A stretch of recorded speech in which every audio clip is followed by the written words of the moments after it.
William Ury, welcome to Build Sell Radio. Oh, it's my pleasure, John. You know, your new book, Possible, How We Survive and Thrive in an Age of Conflict, struck my attention because of the word conflict. And here's what our listeners are feeling, I think, right now and are about to experience. And that is when they go to sell their company, they feel like it's a battle between us and them, right? Because for entrepreneurs, they want to maximize the value of their company and get as much of that cash up front. And they know the buyer, whether it's a strategic buyer or a private equity group, they want to do exactly the opposite, right? They want to pay the lowest and they want to, pay the least amount of cash up front and get the owner to kind of earn their future in an earn out or some structure. And so most of our listeners are coming at this as though like this is us versus them. This is like either I win and he loses or vice versa. What correction might you share with our listeners? Is that the right way to think about negotiation as you go into it? Well, it's one aspect of the negotiation. It's the aspect of claiming value, okay, we're going to claim, more for me means less for you. There are other aspects too. I can only imagine in that situation, which are, your company is going to be in someone else's hands. Are you going to continue working with a company? Are you going to continue that relationship? Do you care about how they treat your company? It's your baby that you built. Do you want them just to, so it's like there are other issues besides just who gets what. And if you just bring the issue of if the question is who's going to win, is it just going to be you or the other side? It's either or. To some extent, it might be asking the question, who's winning this marriage? If you ask that question, your marriage may be in some trouble. But, obviously there is an aspect of how do we divide the pie? But there might be an issue too of, can we expand the pie so there's more for both of us? And particularly if there's any kind of ongoing relationship, or if you care about what happens to your company afterwards. If it's just the money, then obviously it's more like just how do we divide the pie? But you need to think about, before you sell, what do you really want here?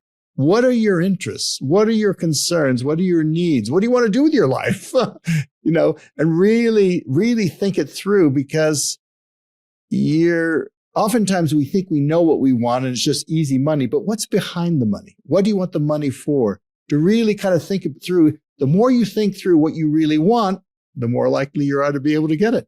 Yeah, it's a great point. I'm reminded of the old Warren Buffett sort of negotiation tactic, which is he focuses on one page, right? Like I want to get all of the my deal points out in one page, and I want I want to get to agreement with the other side on my one page that's written in plain spoken English, and then I'll pass it on to the lawyers. And when you said, like, what kind of relationship do you want to have with the new owners? Like, are you going to work there, for example? One of the things I've seen sellers, entrepreneurs do is keep things with their counterparts in the negotiation superficial to begin with, and pass the role of bad cop off to their lawyer. And I'd be curious to know your thoughts on that. So to say it a different way, they're trying to protect their relationship with the other side by keeping things sort of warm and collegial, knowing that behind the scenes they're, asking their lawyer to play hard ass. What's your sense of that as a style? Well, I think there's something to be said for that, because the relationship is going to be obviously really important, especially, and so you want to protect that relationship. And the lawyer can play the bad guy, or at least, whether it's a lawyer, you also want to think of someone who understands the finances of it and can sell it best. And, like, for example, when I'm selling a book, for example, I want to keep a good relationship with a publisher. I may not want to get into a kind of, okay, this is my demand, this is yours, and whatever. And so I understand that. but I use an agent, for example, even though I'm, supposedly a negotiator. I use the agent precisely to do that, to shelter the relationship with the publisher, but also because the agent actually knows the market and knows the what sells and whatever. It's better than I do. And also because when, it's like a little bit like selling a book. I can imagine you're selling your baby. You built this thing. It's not just money. It's like, it's your love. It's a labor of love. You built it. You've invested in it. You've got people investing in it. There's emotion in it. And if there's emotion in it, if the other side says, well, I'm not going to pay that for it, you're going to take it personally. Right. And so just to kind of distinguish those two things of the relationship and the monetary back and forth, I find it useful to use an agent. And I can see why someone who is selling their business might find it equally useful to have an agent with them, working closely with them so that they can focus on the relationship and someone else can focus on some of the back and forth that could generate some emotions. Yeah, I love this concept. In the world of selling a business, that agent is called an M&A professional, and they are there to do exactly what you described, to create a marketplace and also sometimes be the bad cop and protect or insulate the owner. One of the ongoing sort of debates, I think, among our audience is, should I tell my agent my bottom line? So the person negotiating for you, and of course, this case of a book, do you say to them, look, I won't take a penny less than X for an advance. You go get me the best deal you can. Or do you let them go without sort of saying your bottom line? Well, here's the thing. The first negotiation prior to the negotiation, that is your negotiation with your agent. That is also a negotiation. And you have to understand that they might actually have an interest, for example, they have an interest in, having a deal rather than, they may see things differently than you. They may want to sell it quickly and take their time and whatever. So you may have slightly different incentives in that situation. Understanding those up front and developing a relationship of confidence, finding the right agent, someone you can trust. So if you can trust them, you really feel you have that. Yeah, you can tell them a little bit about your bottom line. If you don't feel like you can really, you don't have that degree of trust with them, then at least be aware that when they bring back an offer to you, that they have different incentives than you do. Yeah, they want to sell quickly. Yeah, well said. And it's a great piece of advice, knowing and finding someone that you really deeply trust. There's a concept in Possible that I would love to have you elaborate on. And it kind of goes to this whole philosophical approach to negotiation at a high level. And the concept I'm talking about, I think it was chapter 2 or 3, I can't recall, but this notion of a victory speech and writing it in advance. Can you describe that story, like how you came up with that idea and what it might mean for our audience? Well, yeah, it's a thought experiment. And because oftentimes you're facing a situation which seems difficult. It's like you're going to sell your business. I mean, it's difficult. You don't know how you're going to get there. You don't see how you're going to get from here to there. But I find if you do this thought experiment of imagining yourself there already, I like to climb mountains. Imagine yourself on top of the mountain already, and then think about how you got there. It actually is easier to get from there to here, and then you can find your way back from here to there. So it's kind of working backwards. And so as a thought experiment, I like when I'm facing a difficult negotiation. In the book, I gave one where, I was trying to figure out how, Kim Jong-un, the dictator of North Korea, and Donald Trump, the new president of the United States back in 2017, there was a risk of war. What were their victory speeches? I like to write out, imagine that the other side does exactly what you want them to do. The seller gives you the exact offer you want, right? Now imagine imagine that they have to go back to the people they care about. Their private equity, investors or Yeah, their board of directors, whoever it is. They've got to go back and justify why they said yes to you. Think about what their victory speech is, because it has to be a victory for them. They're going to have to say, here are my 3 key talking points. This is why this is great for us. It's going to do A, B, and C. Now imagine for a moment that they're going to get some pushback. They're going to get some really tough questions, like, well, what about this? And did you give too much money? And why'd you do that? Think about what are the best answers they could deliver. And then see your job, having written the other side's victory speech, starting from the end, working backwards. See your job as helping them deliver that victory speech. Your job is to give them the ammunition, the arguments that they're going to need to be able to persuade their constituents, the people they care about why it's a victory for them to accept your proposal. It's such a good point, because no private equity, partner is going to want to go back to their partnership and say, yeah, we just, paid full price for this business. And we paid the top end of the multiple range that, that's not the speech they want to give to their board member. But at the same time, obviously the seller wants that. So finding out how that partner, the private equity group could make the case to their board, to the victory speech to their board. Out of interest, what was the victory speech in the 2017 Donald Trump, Kim Jong-un example? What were the victory speech crafted? Yeah, well, for Trump, I understood, he had to be able to say, he had to say, I got the best deal ever. This was the biggest deal ever historically, something that Obama couldn't do, Bush couldn't do, Clinton could do, I could do. He really prides himself as a champion deal maker. So that had to be number one. Number two was, I kept America safe. Those missiles that Kim is testing, the ICBMs to get to the US, whatever, they're not going to get here. I kept America safe. And the third is, he really cares about this, and I didn't spend a penny. Those were the kind of, as I understood it, the kind of the 3 priorities, that victory speech. Putting myself in Kim's shoes was harder because no one knew anything about Kim at that time. I mean, he was a new quantity, a new leader, or whatever it is. And it was harder to find out. And so to do that, I went on the web and I said, does anyone know? This is the kind of thing you face. Who knows something about the other side? What do they really want?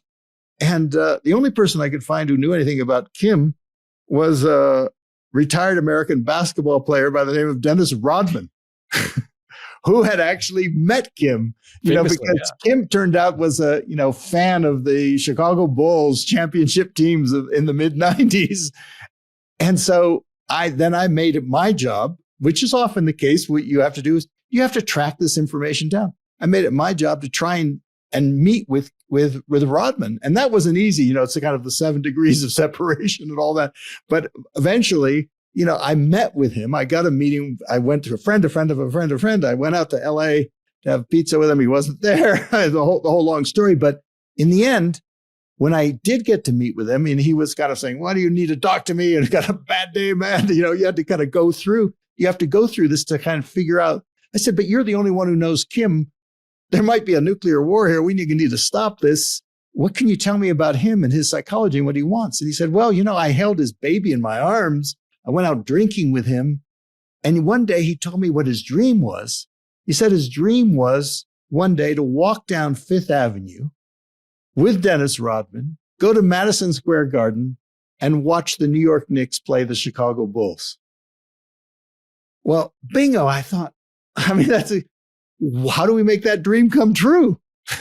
In other words, it showed that he was maybe willing to engage with the West, that even though he was very hostile, there was a secret kind of love affair going on there. And so that gave me enough to think about what his victory speech might be. And then to work with my colleagues to think about, okay, how do we get these 2 leaders together? How do we bring them together so that they don't go to war, but they each can claim victory to their respective constituencies? And I think that's the job that you face when you're selling your company, which is you got to figure out what the other side really wants. What do they really care about? What's their dream? And then think about how you can have their dream align with yours, which is selling your business in a good way.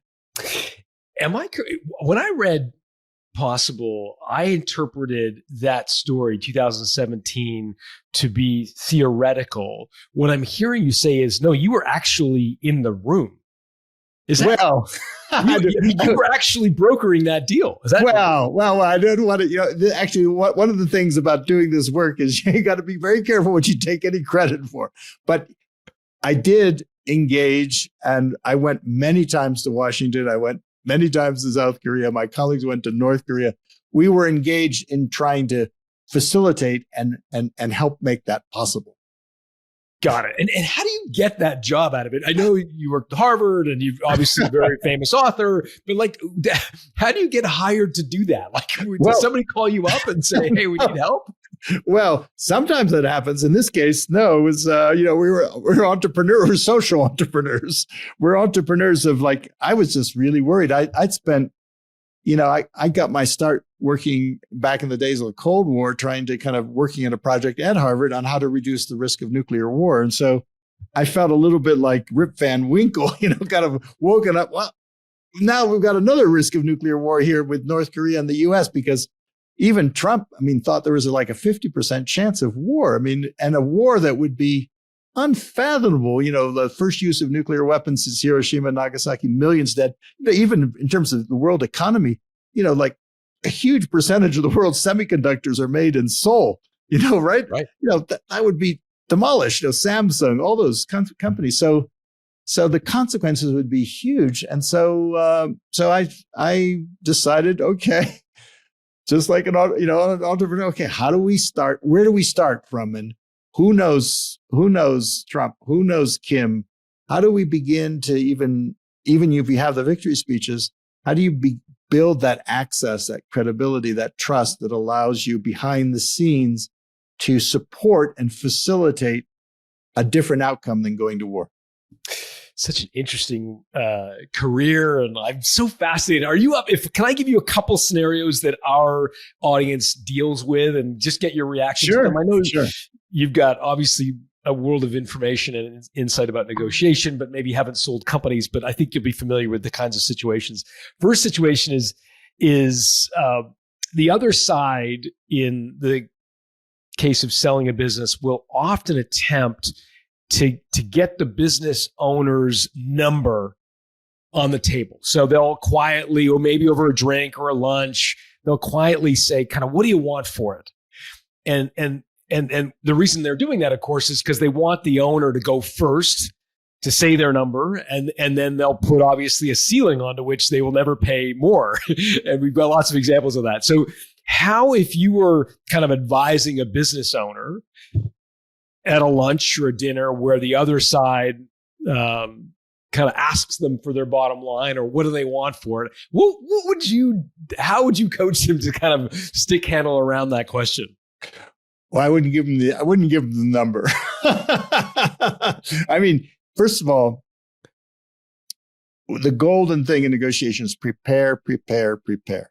So before you even have that lunch or that dinner, you've got to prepare, and maybe with your agent, and think about it, because anticipate that question, and rehearse what's going to be your response.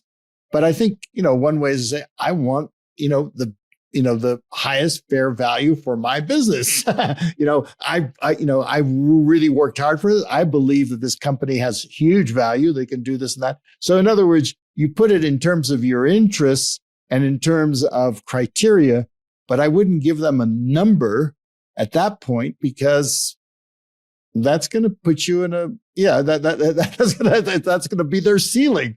And you may not even know at this point.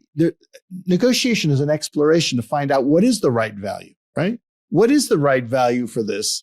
And you don't want to start off by naming that number, because maybe there's actually more value than you even anticipated for your business. But you've got to explore that.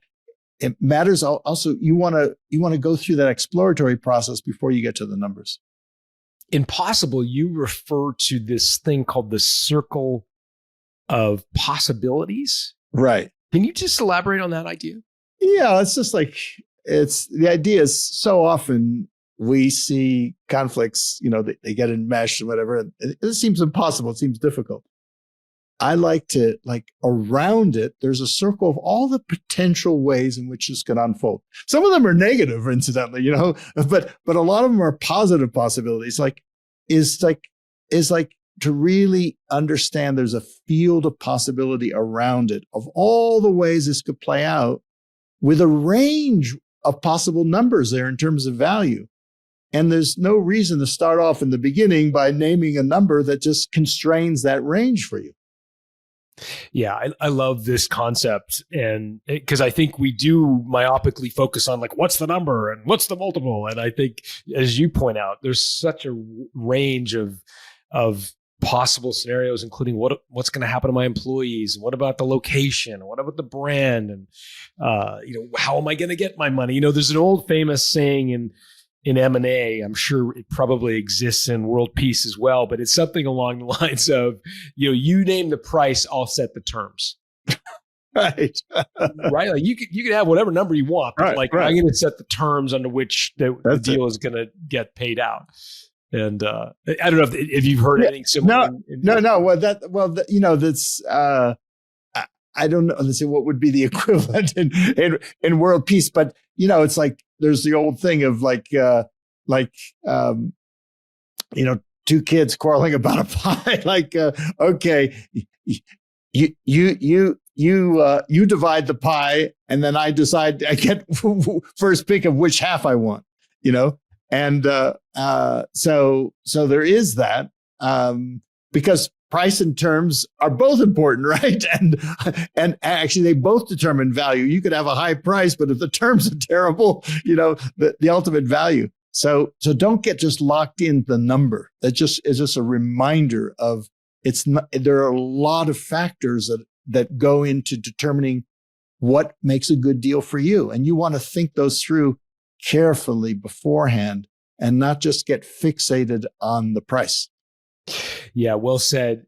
There is another concept that comes up a lot for founders as they approach the sale of their business, and it's referred to as retrading. Again, I'm sure it's something similar in world peace, but the idea is that you come to terms in the sale of a business, usually over what's called a letter of intent. And a letter of intent is non-binding. Neither party are committed legally, but it puts pretty good detail around the terms. So what's the sale price, under how you're going to get those cash and stocks versus currency, et cetera. There's a lot of detail that goes into a letter of intent. And then there's this period where the seller has to sign away what's called a no-shop clause, which means that the buyer has 60 days of diligence or 90 days during which you cannot negotiate with anybody else. It's an exclusivity period, effectively, right? So as you might imagine, the negotiation, the leverage in the negotiation goes from really the owner of the business having lots of leverage to the buyer of the business during this diligence window having tons of leverage. And in many cases, the buyer uses that leverage to retrade. Sometimes it's legitimate. They find something in diligence that they didn't expect or wasn't disclosed, but oftentimes it's illegitimate, meaning they're simply retrading because you've sort of gotten committed to the deal. Yeah. What possible sort of coaching would you give an owner who really thinks they're dealing with someone who's trying to retrade illegitimately? Well, the metaphor I like to use, the kind of the foundation of successful negotiation is the ability to go to what I call the balcony. And the balcony is simply imagining that you're negotiating on a stage. Part of your mind goes to a mental and emotional balcony overlooking that stage. It's a place of perspective, of calm, where you can kind of remember what your key interests are and then see the labyrinth, see your way through this labyrinth. And so at that moment, if you do that, then from the balcony, one of the things you really want to ask yourself always in a negotiation is, what's my BATNA? And that's a term, that Roger Fisher and I coined back in Getting to Yes, which is, what is your best alternative to a negotiated agreement? Your BATNA. what's your best plan B? If you are not able to make this particular sale, what are you going to do to satisfy your interests? Are you going to keep building the business? Do you have another potential seller in mind, or what are you going to do? What are you going to do? Understanding your BATNA is absolutely critical, because BATNA actually is a key determinant of power. You understand your BATNA, and then from the balcony perspective, you need to understand the other side's BATNA. What are they going to do if they don't buy your business, right? And every negotiation takes place within the limits of what each side sees as their BATNAs. Now, BATNAs are perceived as well as real, right? So in that situation that you just gave, the whole question of leverage is, before you sign that particular a term with the LOI, LOI, your BATNA is strong. You're saying, okay, if I don't deal with you, I'll deal with someone else, right? When you sign that in those 60-day period, your BATNA, becomes less focused, because you don't have the alternative of trading it elsewhere, right? So in that moment, you're going to be more vulnerable. From the balcony perspective, you can kind of see, and one of the things to do when you're thinking that someone might be pulling that, like retraining that situation, is name the game. Like, okay, that's the game. When you name the game from a balcony perspective, you neutralize its effect on you. You say, I can see. That's the tactic. I got it. Okay. You see it as a play rather than taking it personally and saying, I gotta go with it. So just that ability to go to the balcony. And the thing is, if you're selling your baby, it's very easy for you. It's hard for you to go to the balcony. You take it so personally. You've got your expectations, your hopes. Oh, you're doing it. You've been telling your friends you're going to do this. And then suddenly there's this chick. So use your agent, use your lawyer, use your friends, use your colleagues, and say, hey, understand in this moment, I'm going to make decisions that maybe are not in my best interest. Make sure you consult with them. Make sure that you yourself, if you can limit your own authority to make decisions and say, I can't make that decision without consulting. Just make sure you limit that, so you give yourself that chance to go to the balcony. Because so many times in negotiation, I find we make decisions on the spot that we later come to regret, because they are worse for us than our BATNA, than our best alternative negotiated agreement. You always want to keep that in mind and say, it's just 60 days. Keep your alternatives open, because having a good BATNA gives you that confidence to navigate through those tricky moments in the negotiation when suddenly you get surprised by a sudden demand where they want 2 bites at that apple. Yeah, I think this is so good. I read about the balcony and I loved it as a concept, because I do think that disassociated sense of yourself looking in on the negotiation is so powerful, because emotions run really hot in this kind of negotiation, because it's interesting because it's one-sided. Here's what I mean. When you're selling a company, it's an emotional expression of you as a person. It's like it's how you serve customers, your brand, your promise to, like, it's all you. And on the other side, it's very clinical. It's a private equity group. They don't buy your business; they'll buy another business. It's corporate. It's just dollars and cents. It's not emotional for them. And so there's this huge mismatch in emotional temperature where the seller is highly emotive, like very, very emotional about the experience, like giving away their baby, as you point out correctly. On the other side, it's very clinical, almost mercenary. Yeah. So the key thing is that before you negotiate with the other, the most important negotiation you have is with yourself. If we cannot influence ourselves, it's going to be hard to influence the other. And, the single biggest obstacle to me getting what I want in a negotiation, particularly when something's emotional, is not the difficult person on the other side of the table. It's the difficult person on this side of the table. It's me. It's the person I look at in the mirror every morning. So negotiation turns out, particularly in these kinds of situations you're describing, to be an inside game. It's an inside game first. It goes from the inside out, which is why, there's an old saying, when angry, you will make the best speech you will ever regret. When you're in a situation like that, you may make a preemptive concession that you shouldn't be making. You may be saying yes, because you're so excited, or whatever it is, or you might react another way. So just understanding that that's going to be the case, that there's an asymmetry in the emotional stakes here. Set it up so that you've got someone else who's clinical. Maybe it's your M&A negotiator, as you were saying. Understand, ask your friends, ask your spouse, ask people to, hey, restrain me. I don't know if you remember in the ancient Homer classic, Odysseus. Odysseus knows that he's going to be tempted by these sirens who are coming, these women, these angels are coming on his boat or whatever. And so he wants to hear their sounds, but he knows that he's going to do that. So he binds himself to the mast and he instructs his crew, whatever you do, I'm going to be saying, free me, free me, free me. Do not free me. Just keep me tied to that mast. And maybe the owner has to do the same thing. Tie me up to the mast. I'm going to be hearing all these sweet sounds about what to do, whatever. But whatever you do, do not take off those ropes until those 60 days are over. I love the analogy for sure.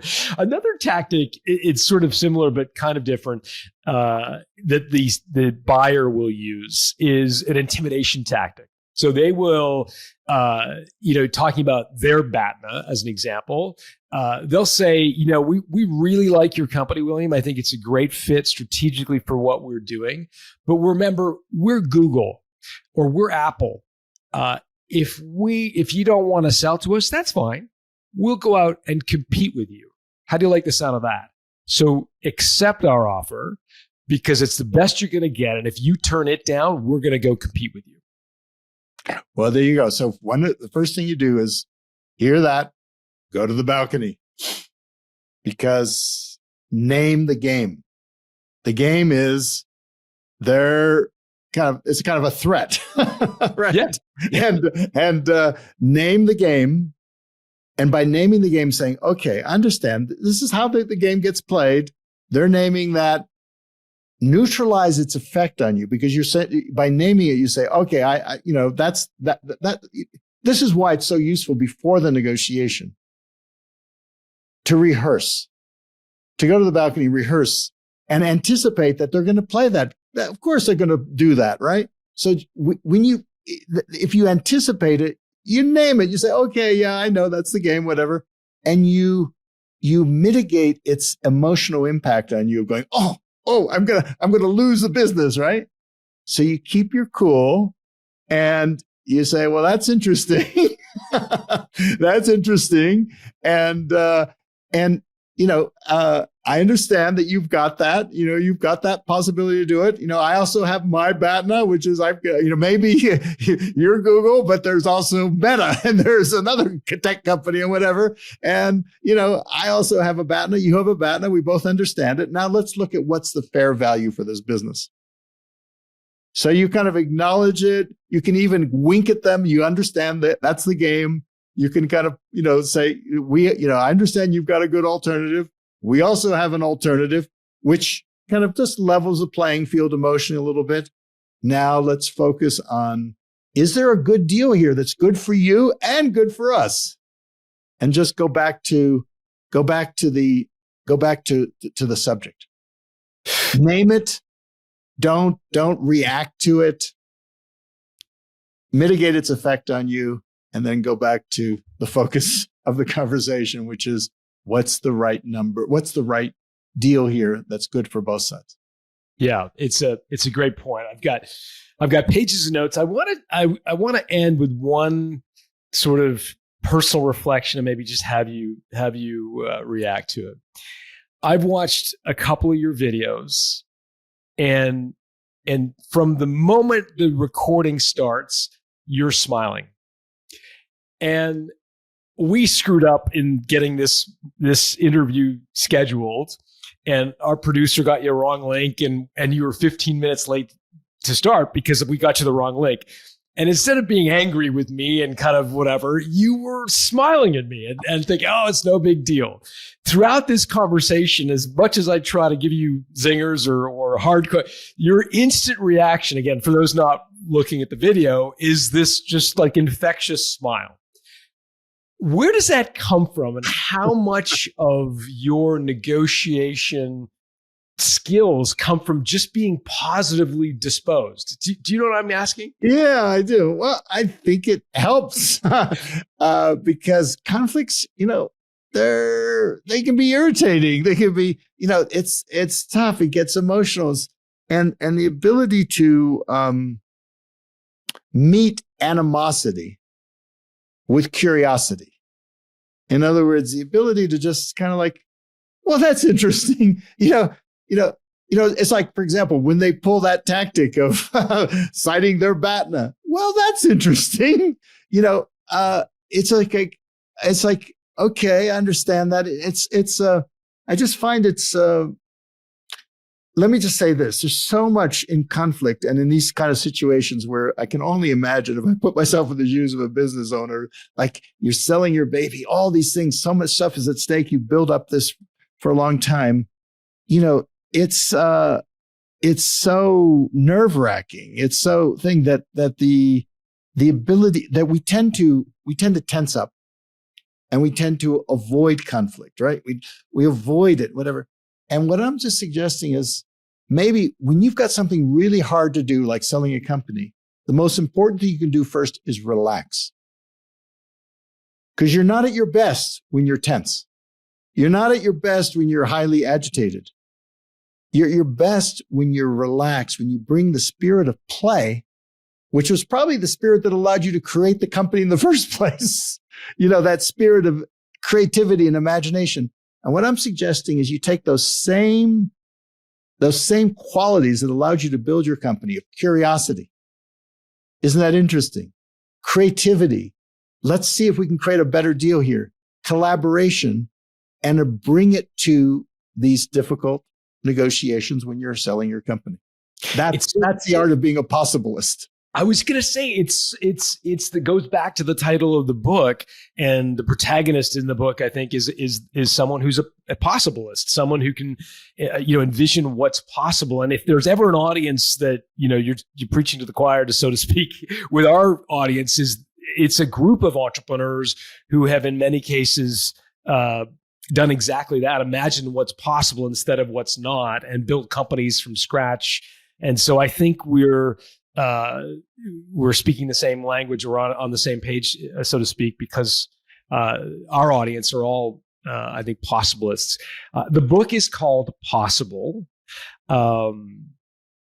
It's a great book. I would encourage everybody to pick it up now and right before selling a company. Read it again. This has been a real treat for me. Thank you for doing it. Oh, it's my great pleasure, John. And I wish every one of you who's listening to this much success in getting to yes.